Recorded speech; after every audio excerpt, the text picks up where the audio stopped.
कृष्णा। आप सभी को पवित्र कार्तिक महीने की हार्दिक शुभकामनाएं। आज आप सुनेंगे कार्तिक मास महात्म्य का 13, 14 और 15वां अध्याय।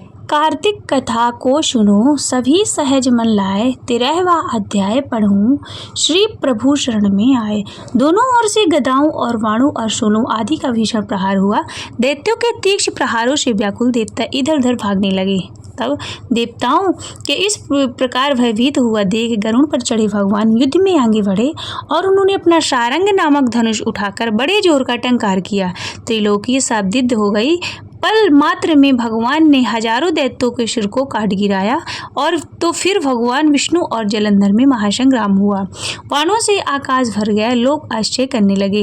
भगवान विष्णु ने वाणों के वेग से उस दैत्य की ध्वजा, छत्र, धनुष, बाण काट डाले। उससे व्यतीत हो उसने अपनी गदा उठाकर गरुड़ के मस्तक पर मार दी। साथ ही क्रोध से उस दैत्य ने विष्णु भगवान की छाती में भी एक तीर मारा। इसके उत्तर में भगवान विष्णु ने भी उसकी गदा काट दी और अपने सारंग धनुष पर बाण चढ़ाकर उसको बींधना आरंभ किया। इस पर जलंधर इन पर अपने पैनों बाण बरसाने लगे। उसने विष्णु जी को कई पैने बाण मारकर वैष्णव धनुष को काट दिया। धनुष कट जाने पर भगवान ने गदा ग्रहण कर ली और शीघ्र ही जलंधर को खींच कर मारी, परंतु उस अग्निवत आमोद गदा की मार से भी दैत्य कुछ भी नहीं चलायमान हुआ।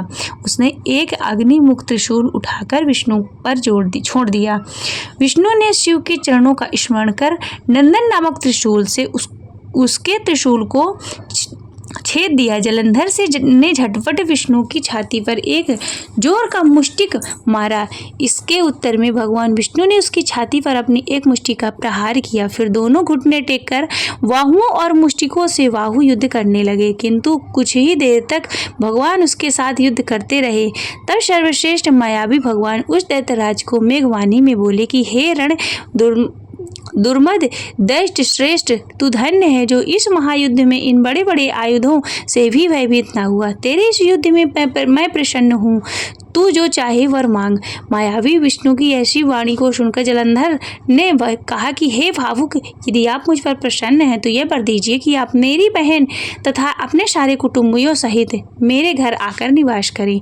नारद जी बोले कि उसके ऐसे वचन को सुनकर विष्णु को खेद हुआ, किंतु उसी क्षण देवेश ने तथास्तु कह दिया था। जब विष्णु जी ने सब देवताओं के साथ जलंधर में जाकर निवास करने लगे, तब जलंधर अपनी बहन लक्ष्मी और देवताओं सहित विष्णु से को कहा वहां पाकर बड़ा प्रसन्न हुआ और फिर देवताओं के पास जो भी रत्नादि थे तो सबको ले जलंधर पृथ्वी पर आया। निशुंभ को पाताल में स्थापित कर दिया और देव, दानव, यक्ष, गंधर्व, सिद्ध, सर्प, राक्षस, मनुष्य आदि सबको अपनी वंशवर्ती बना त्रिभुवन पर शासन करने लगा। उसके धर्मानुसार सुपुत्रों वे समाज प्रजा का पालन किया और उसके राज्य में सभी सुखी थे। अब सुनिए कार्तिक मास महात्म्य का 14वां अध्याय। तब उसको इस प्रकार धर्म पूर्वक राज्य करते हुए देखकर देवता क्षुब्ध हो गए। उन्होंने देवाधिदेव शंकर का मन में स्मरण करना आरंभ किया। तब भक्तों की कामना पूर्ण करने वाले भगवान शंकर ने नारद जी को बुलाकर देव कार्य की इच्छा से उनको वहां भेजा। शंभु भक्त नारद शिव की आज्ञा से देवपुरी में गए। इंद्रादि सभी देवता व्याकुल हो शीघ्रता से उन नारद जी को उत्कंठा भरी दृष्टि से देखने लगे। अपने सब दुखों को कहकर उन्होंने नष्ट करने की प्रार्थना की। तब नारद जी ने कहा, मैं सब कुछ जानता हूँ, इसलिए अब मैं दैत्यराज जलंधर के पास जा रहा हूँ। ऐसा कहकर नारद जी देवताओं को आश्वासित कर जलंधर की सभा में आए। जलंधर ने नारद जी के चरणों की पूजा कर हंसते हुए कहा कि हे ब्राह्मण, कहिए आप कहाँ से आए, यहाँ कैसे आए, मेरे योग्य जो सेवा हो सो आज्ञा दीजिए। नारद जी प्रसन्न होकर बोले कि हे महाबुद्धिमान जलंधर, तुम धन्य हो। मैं स्वेच्छा से कैलाश पर्वत पर गया था। वहाँ 10,000 योजनाओं में कल्प वृक्ष का वन है। वहाँ मैंने सैकड़ों कामधेनु को विचरते हुए देखा। तब यह भी देखा कि चिंतामणि से प्रकाशित परम दिव्य अद्भुत और सब कुछ सुवर्ण में मैंने वहाँ माता पार्वती के साथ स्थिर भगवान शंकर जी को भी देखा, जो सर्वांग सुंदर गौर वर्णन त्रिनेत्र और मस्तक पर चंद्रमा धारण किए हुए हैं। उन्हें देखकर मुझे बड़ा आश्चर्य हुआ कि इनके समान समृद्धिशाली त्रिलोकी कोई नहीं। हे दैत्येंद्र, उसी समय मुझे तुम्हारी समृद्धि का स्मरण आया और उसे देखने की इच्छा से मैं यहाँ तुम्हारे पास चला आया। यह सुनकर जलंधर को बड़ा ही हर्ष हुआ। उसने नारद जी को अपनी सब समृद्धि दिखला दी और उसे देख नारद जी ने जलंधर की बड़ी प्रशंसा की और कहा कि ये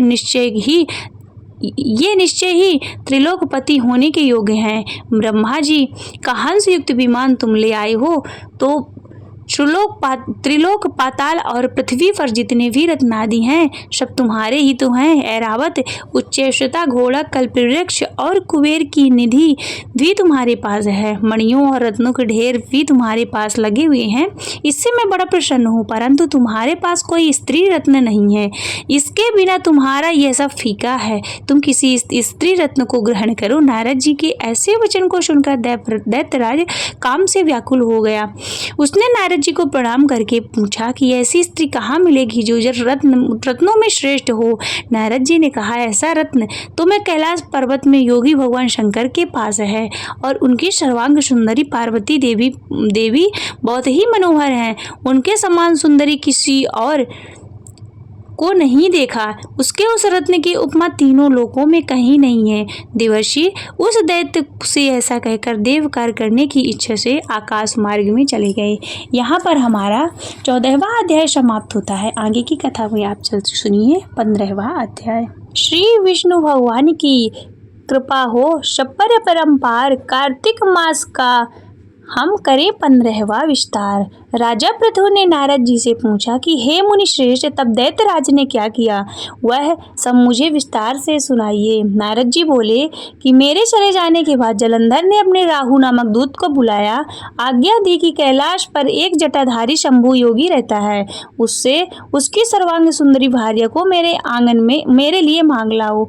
तब दूत शिव के स्थान पर पहुंचा, परंतु नंदी ने उसे भीतर सभा में जाने से रोक दिया, किंतु वह अपनी उग्रता से शिव की सभा में चला ही गया और शिव जी के आगे बैठकर दैत्यराज का संदेश कह सुनाया। उस राहु नामक दूत के ऐसा कहते ही भगवान शूलपाणी के आगे पृथ्वी फोड़कर एक भयंकर शब्द वाला पुरुष प्रकट हो गया, जिसका सिंह से के समान मुख था। वह नरसिंह ही राहु को खाने चला। राहु बड़े जोर से भागा, परंतु उस पुरुष ने उसे पकड़ लिया। उसने शिव जी की शरण ली, अपनी रक्षा मांगी। शिव जी ने उस पुरुष से राहु को छोड़ देने के लिए कहा, परंतु उसने कहा कि मुझे बड़ी जोर की भूख लगी है, मैं क्या खाऊं। महेश्वर ने कहा कि यदि तुझे भूख लगी है तो शीघ्र ही अपने हाथ और पैरों का मांस भक्षण कर ले, और उसने वैसा ही किया। अब केवल उसका सिर शेष मात्र रह गया।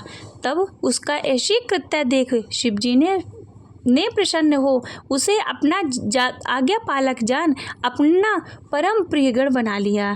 उस दिन से वह शिव के द्वार पर स्वकीर्ति मुख नामक एक गण हो गया। यहाँ पर हमारा कार्तिक मास महात्म्य का 15वां अध्याय समाप्त होता है। आगे की कथा में आप सुनेंगे कार्तिक मास महात्म्य का 16वां अध्याय। ओम नमो भगवते वासुदेवाय। तुलसी माता की कथा। कार्तिक महीने में एक बुढ़िया माई तुलसी जी को सींचती और कहती कि हे तुलसी माता, सत्य की दाता, मैं तेरा विरवा सींचती हूँ, मुझे बहू दे, पीताम्बर की धोती दे, मीठा मीठा ग्रास दे, बैकुंठ में वास दे, चटक की चाल दे, पटक की मौत दे, चंदन का काठ दे, रानी सा राज दे, दाल भात भोजन में दे, ग्यारस की मौत दे और कृष्ण जी का कंधा दे। तब तुलसी माता यह सब सुनकर सूखने लगी। भगवान ने पूछा कि हे तुलसी, तुम क्यों सूख रही हो। तुलसी माता ने कहा कि एक बुढ़िया रोज आती है और यही बात कह जाती है, मैं सब कुछ तो पूरा कर दूंगी, लेकिन कृष्ण का कंधा कहाँ से लाऊंगी। तो भगवान बोले कि जब वो मरेगी तो मैं अपने आप कंधा दे आऊंगा। बुढ़िया माई से यह कह देना, जब बुढ़िया माई मर गई तब सब लोग आए और जब बुढ़िया माई को ले जाने लगे तब वो किसी से ना उठी। तब भगवान एक 12 वर्ष के बालक के रूप धारण करके आए। बालक ने कहा, मैं कान में एक बात कहूंगा तो बुढ़िया माई उठ जाएगी। बालक ने कान में कहा, बुढ़िया माई मन की निकाल ले, पीताम्बर की धोती ले, मीठा मीठा ग्रास ले, वैकुंठ का वास ले, चटक की चाल ले, पटक की मौत ले, कृष्ण जी का कंधा ले। यह सुनकर बुढ़िया माई हल्की हो गई और भगवान ने कंधा दिया और बुढ़िया माई को मुक्ति मिल गई। हे तुलसी माता, जैसे बुढ़िया माई को मुक्ति दी वैसे सभी को देना। बोलिए तुलसी मैया की जय।